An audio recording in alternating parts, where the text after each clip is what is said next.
Ребята, всем большой привет! Сапиенсы! У нас сегодня для вас будет эфир-сюрприз.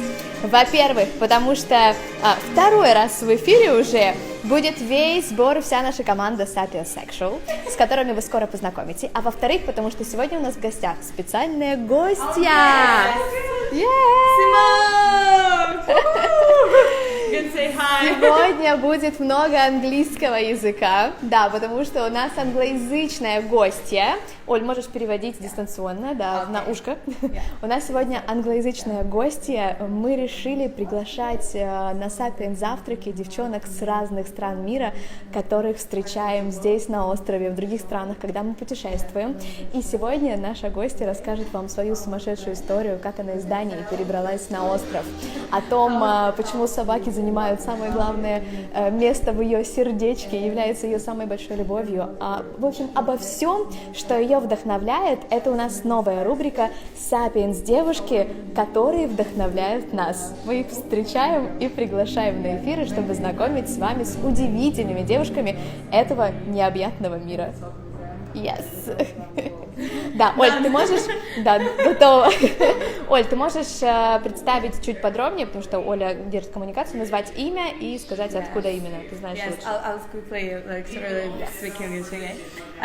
Нашу сегодняшнюю подругу зовут Симон. Замечательная, потрясающая девушка, которую мы встретили, когда завтракали в одном из балийских кафе. Да. Мы с Эвой были просто поражены и впечатлены этой девушкой, когда она зашла в кафе, она пела, она была такая классная, такая уверенная в себе. Вот, и, в принципе, это одна из первых девушек, которой мы так восхитились, чтобы открыть новую рубрику Sapiens Girl. Да. Она живет... How many years do you live in Bali? 2 years. 2 years, already 2 years. И она уже 2 года живет на Бали, она из Дании, у нее интересная история, связанная с приездом. И эту историю мы сейчас расскажем, потому что мы перемещаемся за стол. Девчонки, можно двигаться за стол. Да. Sapiens, Оля и Симон будут общаться, мы с Сабиной будем готовить сегодня какую-то тыквенную штуку. Как называется эта штука? Тыквенное карри. Тыквенное карри. Как на Бали очень распространено, на самом деле, веганство, вегетарианский образ жизни. Тут очень много доступных овощей, фруктов, кокосового молока и всего остального, и поэтому... Да, поэтому сегодня будет тыквенный карри в очень классной девчачьей компании. Ребята, присоединяйтесь к нам, кто еще не присоединился, дистанционно вас наставляю. Те, кто присоединился, оставайтесь с нами, потому что будет сегодня очень много inspiration от нашей гости. И так, я отправляюсь туда. Устанавливаю микрофон. We're gonna share. Итак, можно начать Привет. Да, с небольшой историей. We're gonna start about a small story about you. Да, рассказать о жизни в Дании до того, как переехали на Бали, что увлекало. In Denmark before you came here in Bali. Да, то есть что было там? Yeah. What were you doing when you were living in Denmark? So before I came to Bali, I was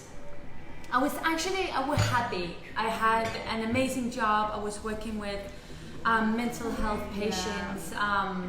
До того, как я приехала на Бали, у меня была классная работа в Дании. Я вообще очень ее любила. Я работала с людьми, у которых были проблемы mental health, yes? You were like psychologist? С ментальным здоровьем. Yeah, and I had a beautiful partner, lived in the perfect apartment. У меня был прекрасный партнер, мы жили вообще в идеальных апартаментах. And you did sports, right? Yeah. И она также была фитнес-бикини, занималась очень много спортом профессионально. Мы видели фотографии. We saw some pictures, it's amazing, right? Instagram. Yeah. You have beautiful body. Yeah, that is all in the past. Да, говорит, но это все сейчас для меня в прошлом. Это те достижения, которые у меня были, но сейчас почему перестала заниматься фитнес-бикини? Why did you stop with this like the competition in sport? It came very natural. I've always been looking after myself and after my body, and I was super interested in how we can manipulate like our body through our mind, through our diet, through our sports. Она говорит, что когда она начала, это было все очень натурально, говорит, мне было интересно, как наше тело работает, как мы можем вообще им управлять, с помощью диеты, с помощью спорта, как мы можем себя немножко трансформировать. And why did you stop this? So, a lot of people in this sport get really depressed. A lot of them doesn't have the right mindset to stay healthy, to stay connected. Mental health. Exactly. It's a whole process to learn how to communicate through mind and through body. And a lot of people completely disconnect. And they actually become depressed because they're so obsessed with this perfect body that this is a big problem. То есть нет свободы, когда, то есть ты постоянно должен держать себя в рамках. Да, она говорит, что очень многие возникают дисконнект, такой дисбаланс, потому что они перестают заботиться о своем ментальном здоровье, начинают думать только о том, как они выглядят, и они прямо вот как сумасшедшие к этому относятся и забывают обо всем на свете, и они часто становятся, они часто испытывают какую-то тревогу и депрессию появляется на этой почве, потому что ты постоянно думаешь только о своем теле, и они не понимают иногда, что ментальное и физическое здоровье очень взаимосвязаны. А возможно ли вообще заниматься фитнес-бикини, этим спортом, и умудряться совмещать это с практикой Is it осознанности? possible to combine it all if you do some awareness practice? of course, like for me, I had an amazing time doing this sport. Like I learned so much. I was so happy through the entire process. But the people who was in it, it was too negative for me to be around. So I chose to pull myself out of it because I don't want to be affected by that mindset. So important. So important point. I took the lessons, everything with me, and I cut it out. Yeah, we'll translate this. Это очень интересная вещь, которую она сказала, что люди, с которыми была она окружена, они были именно такими, хоть она и старалась всегда делать практики осознанности и работать со своим ментальным здоровьем, но если у тебя есть окружение, которое очень негативно, которое тебя тянет все-таки в ту сторону, в которой ты не хочешь быть, которое обсессивно относится только к тому, как они выглядят, физически, говорит, это меня очень тянуло, она говорит, я в один день просто взяла и обрезала все, я ушла. Вот, как мы говорили, вышла. что на самом деле очень важно, да, всегда, кто рядом с тобой, кто тебя окружает. Sure, because it influences you, like we talked today also. И как раз мы с Эвой, closer. Я проверю звук, I check the sound.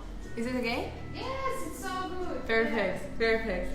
Именно поэтому уже полгода мы занимаемся темой вообще влияния окружения на нас и силы сообщества, и очень интересно наблюдать, как люди с разных сфер замечают это влияние и как они об этом говорят. И Симон тоже отметила, что она просто ушла и разорвала отношения со всеми людьми, которые были там.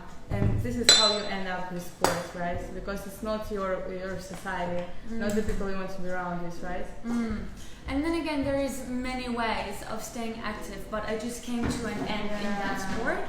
Because most people in that were super unstable in their mind. There was so much like self-hate and so much self-doubt and so much like picking on one another, like constantly comparison and jealousy, a lot of that. И говорит, что, конечно же, в таком особенно спорте, говорит, больше всего мне не нравилось то, что люди, они на самом деле внутри ненавидят себя, и они постоянно соревнуются сами с собой, они постоянно сравнивают себя с другими людьми, там очень много негатива и нелюбви к себе, и она очень не хотела, чтобы ее жизнь складывалась именно так, и говорит, есть множество других активностей и занятий, которые ты, конечно, должен делать для своего физического и ментального здоровья, именно физических активностей, но не такой спорт. Именно вот этот спектр негативных эмоций, которые можно там получить, и когда все идет через нелюбовь к себе и к сражению, такое достигаторство, да? Цели. Мне очень нравилось. Great. Yes, so you end up with a sport, you end up in everything in Denmark, right? То есть она бросила спорт, и потом она также бросила все в Данию, and you moved to Bali. Yeah, so my ex-partner, as I said, and I decided to get rid of everything. We both owned an apartment each. So sold the apartment, sold and gave away all my furniture, all my clothes, all my shoes, everything. Packed a little back and just went here. And just left Bali, yeah. 2 года назад с ее бывшим молодым человеком они собрали небольшие чемоданчики, продали и раздали всю одежду, продали квартиры и свалили сюда. Yes, it was romantic, very, very romantic story. Это как из кино. But it just started like this, like you told me. Yeah, I think that, you know, in a lot of relationships, when you have your normal work, like you both go to work, you both do all of these sports, you know, you're both so occupied and have your own things that you don't really get to actually drop in with what is present. And there was a lot of problems in our relationships that we didn't face because we both constantly kept so busy with so many other things. So when actually coming to Bali and not having these million things to occupy our mind with, we really got faced with what we needed to deal with each other and with yourself. Очень мы немного перешли к такой теме, как отношения, и пару слов как раз рассказала об этом, что когда они приехали на Бали, для них наступил такой момент, когда у них не было как бы той их прежней жизни, к которой они привыкли. Они привыкли, что они ходят на работу, у всех есть какая-то своя жизнь, чем-то заняты, и есть какое-то время, которое они проводят вместе. То есть так глубоко и хорошо они друг друга не знали, у них не было вот этой не было открытости. другого опыта, произошли трансформации, поговорить за собой, и с ними, это нормально абсолютно. И когда они начали строить здесь свои отношения дальше, не было той модели, на которую они раньше опирались, и они увидели себя в другом свете, немного другими людьми, и поняли, что в таком случае их отношения совсем хорошо складываются. Ее партнер уехал обратно в Данию, она осталась здесь, потому что она начала помогать собакам. У нее были dogs. Because they didn't leave Bali because of the dogs.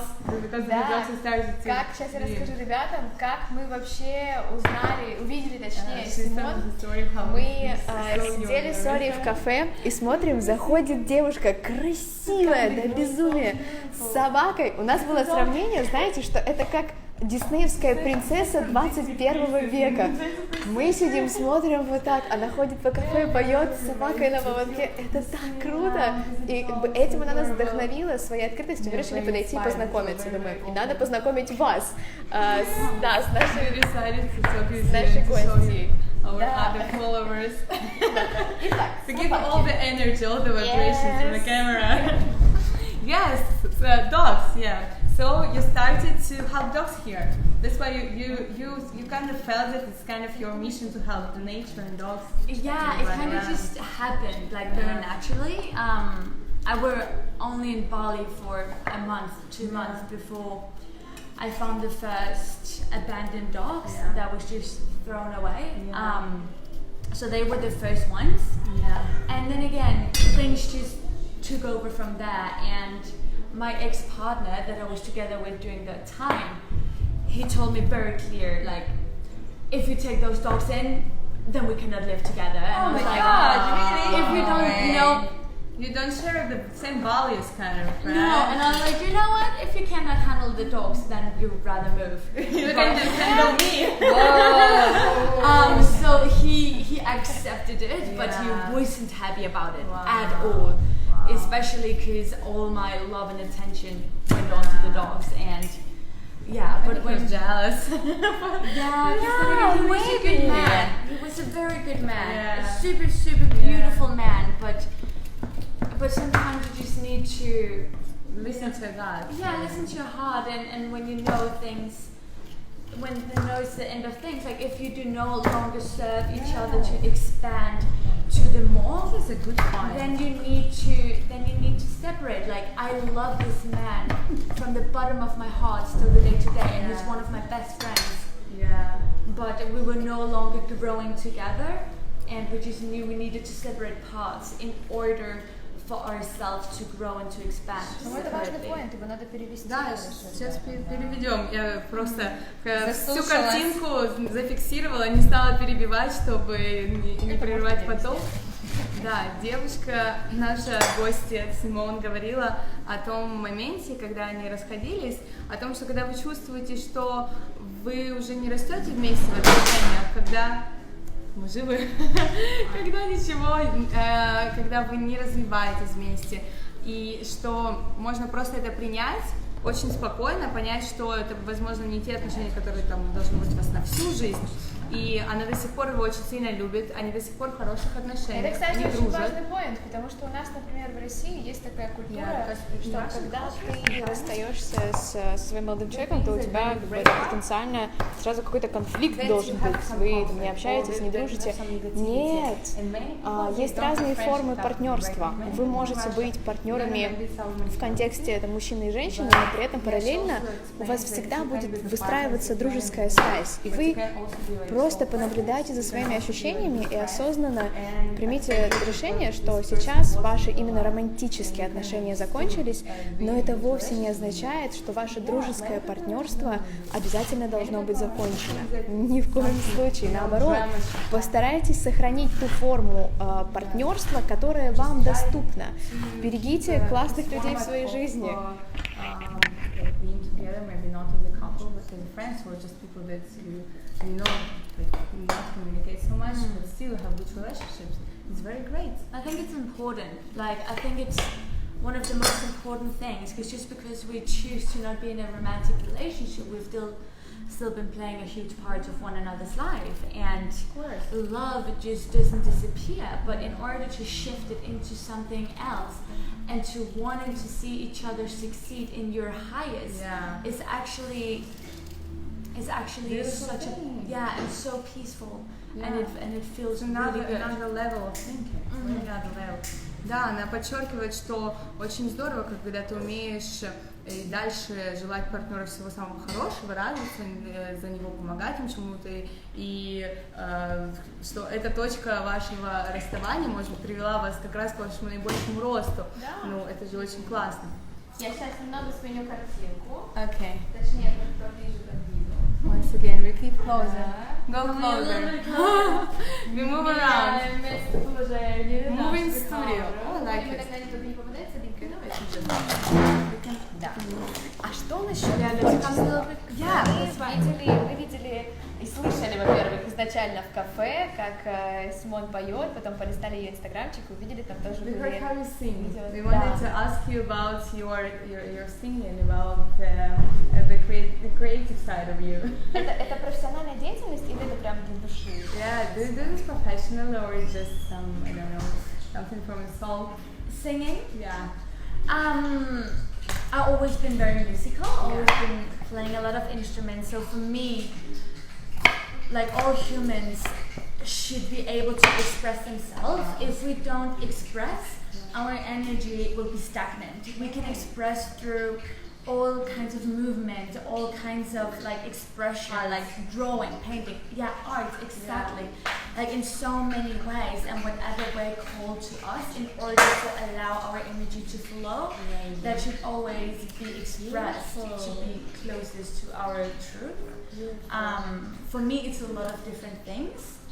Chanting is one thing. I love chanting. What And is chanting? chanting is. Have you ever been to kirtan before? No.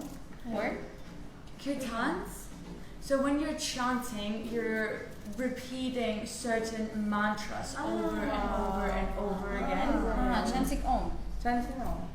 Yeah, for instance, and there's a lot of different chants in a lot of different religions and to a lot of different gods, and the whole thing is that when you're praying, you're not only praying to an external like force of value to be present in your life, you're also praying in order to awaken those things within you and to call it into your reality, like right here, right now. I need to translate it really quickly. We'll continue. Симон, наша гостья, сказала о том, что для нее очень важно выражать себя как-то. Она говорит, для каждого человека это очень важно для того, чтобы вы могли свою энергию куда-то выпускать, направлять в позитивное русло. Это может быть какая-то активность, и очень здорово, когда это какие-то формы творчества. Для нее с самого детства одной из форм творчества было именно пение, она играет на различных музыкальных инструментах, и здесь на Бали она посещает такие классы, как чантинг. Я думаю, нам тоже нужно попробовать? Да, нам нужно подобрать, во-первых, слово на русском, я не знаю, как мы это называем. Я вот слышала, это пение мантры. Да, то есть на самом деле есть такая вещь, как я сама занималась вокалом, и есть такая практика, как раз я когда проходила на Бали медитации Ом, то у меня потом мои занятия по вокалу начали проходить намного лучше, потому что когда ты именно поешь Ом, ты его поешь именно, достаешь из глубины, то есть ты поешь, ты находишь именно свою полочку, до которой ты достаешь именно свою ноту, и это тебе помогает потом петь в обычной жизни. И по поводу вообще вот этих вот практик, повторяющихся каких-то медитаций, молитв, чего угодно, вы можете просто найти какое-нибудь, не знаю, какое-нибудь слово или намерение, которое вам больше всего близко по душе. И когда вы, например, занимаетесь чем-то, и вас преследует какая-то мысль, которая вас просто не отпускает, вы можете просто эту фразу постоянно повторять, или там я благодарю там Вселенную за то, что у меня есть. Я благодарю Вселенную. И вы когда повторяете постоянно эту фразу, у вас из головы выпадает та мысль, которая у вас была до этого. И у вас происходит определенное исцеление. Тогда вы чувствуете именно поток энергии, и как отпускают маятники вашу голову, и все. And you kind of control your mind. Я просто дальше готовиться. Thoughts come to your mind. Yeah, do you practice some kind of things? When you have some irritating or negative thoughts coming in, maybe you just tell her, no, we're gonna think now the good one, and you just keep, or maybe you sing, you start singing.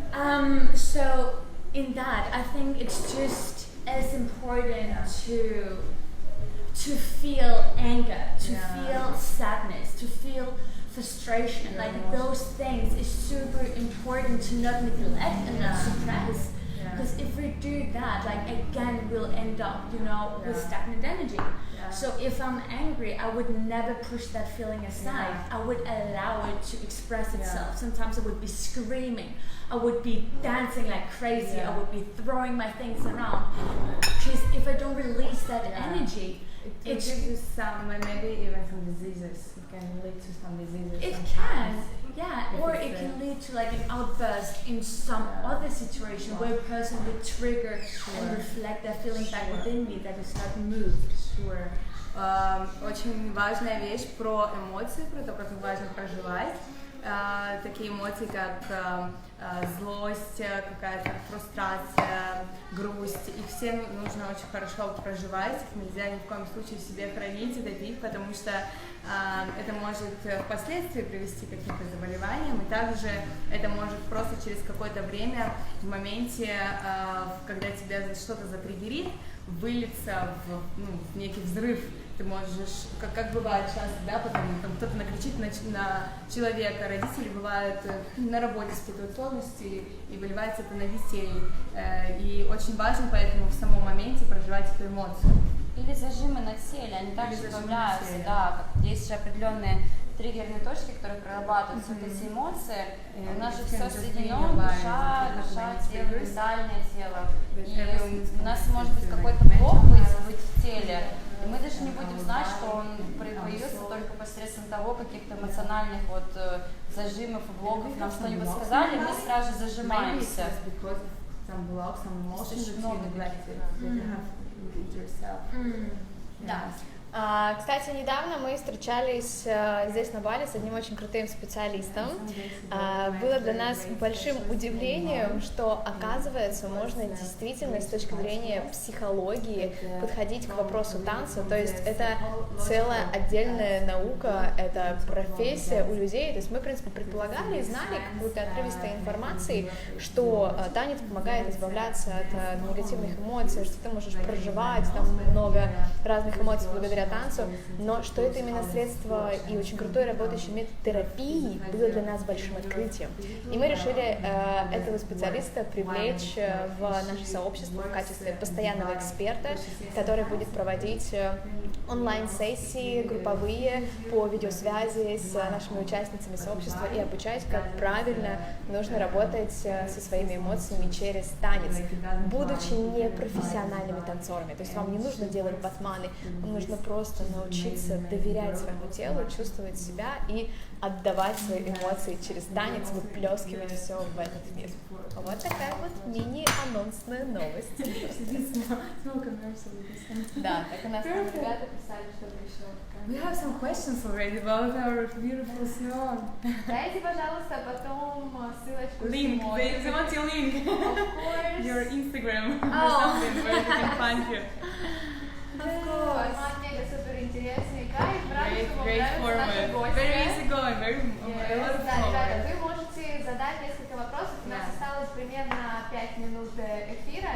Можете спросить, что вас интересует в плане творчества, путешествий, спорта, которым занималась наша гостья. Вы можете прочитать небольшое описание, я запинила тут внизу, чему у нас сегодня посвящен эфир. Да, и в целом могу рекомендовать, если что-то про творчество, потому что видно, что человек вот прям очень творческий. All the questions you want about art or anything you want. Because this person is very artistic. Yeah. Да. Пока ребята копят вопросы, со мной Симон перед эфиром поделилась своими практиками любви к себе. И я бы их хотела сейчас озвучить. I want, maybe we can share your practices of self-love that you told me before. The practices of self-love, because we've got a lot of questions from our girls about self-confidence and self-love. What can they do to start this way, or how they can embrace it? Yeah, your free practices, yes, first of all. I would say if you've never ever practiced any kind of self-love, then again, it's not something that just happens overnight. Like, it's something that you consistently need to do for yourself. And as we talked about before, first of all, having a look at your diet. Do you actually nourish your body to its highest potential? And to keep your body, healthy and to work with you, you need to love your body through the nutrition that you feed it, first of all. Yeah, I'll translate it from here. Говорит, если вы, конечно же, не практиковали вообще, не делали практики любви к себе, это не произойдет за одну ночь. Понятно, что этому и себе самому любимому нужно уделять время постоянно. И говорит, с чего можно начать? Это очень просто, это как минимум правильное питание. Просто осознать, что ты живешь в этом теле, и тебе нужна полезная, качественная, вкусная, хорошая, свежая еда, которая будет питать твое тело, а не убивать его. И говорит, только, как минимум это осознание, как минимум здоровая пища. Она также сказала почти что твою фразу «люби свое тело через здоровую еду». Говорит, это очень-очень важно. Yes. Your experience, I think, in sports also gave you a lot of that side, right? With its own nutrition part. Yeah, but also just a simple thing is before you're eating your meal, I would never eat anything before that I give thanks to my food. And before I give thanks to the planet to grow it, for the people who have brought it to my table, to the earth, to the sun, to be grateful and to pray for your food, because a lot of people have you a lot. And a lot of people have so many issues with food, and they're scared of carbs or scared of this or scared of that or overeating, but to actually fall in love, with the food that is supposed to nourish your body. I think that's such an important step of self-love. Love what you put into your body, and let that love heal you from within. Such lovely words. I need to put them into Russian version. Второе — это благодарность. Благодарность можно также начать в благодарности к еде. Особенно многие люди часто, особенно девушки, испытывают некоторые проблемы. Они боятся углеводов, они боятся поправиться, они боятся чего-то сего. И она говорит, я никогда не начинаю есть без того, чтобы выразить благодарность к еде, которая у меня есть, к солнцу, к планете, которая мне просто вообще это все дала, к людям, которые это вырастили. Представляете, как много людей работали, и для того, чтобы мы сейчас могли вот так вот взять, порезать красиво все овощи, которые у нас стоят на столе, и потом это съесть и этим напитать наше тело. Благодарность, которую ты выражаешь к простым вещам каждый день, конечно же, тебя очень-очень сильно питает и дает более полноценное чувство любви к себе. Ты понимаешь, как ты о себе заботишься, вообще как весь мир о тебе заботится, сколько людей о тебе позаботилось и как природа о тебе позаботилась сегодня. Great. Okay, amazing. Yeah. And then again, as we talked about with movement, like again, our bodies are built to move. Yeah. And it can be all kinds of movement. I love being able to stretch in the morning or like flow and being able to connect my every movement with my breath. So I tap into my body, you know, I feel my body and I allow my body to move, like as one of the first things. Because that is self-love. Our body wants to move and it craves to move. So in any kind that nourish your mind, allow your body to move in that way. И также, конечно же, наши тела созданы для того, чтобы двигаться, и очень важно делать то, что тебе приятно, то, что тебе нравится. Она говорит, я люблю утром растягиваться, я очень люблю соединяться со своим телом, и мы не можем заниматься спортом просто для того, чтобы достичь каких-то результатов, как, примерно, она раньше делала. Очень важно понимать, что телу нужно движение, и нужно ему давать, и проявлять так любовь к себе. Yes? And you also give yourself love through the activities you do. Yeah, exactly. And what is your best activity, your favorite one? Preaching? Oh my God, there's many favorite. I love expressing myself, like especially through dancing. Yeah.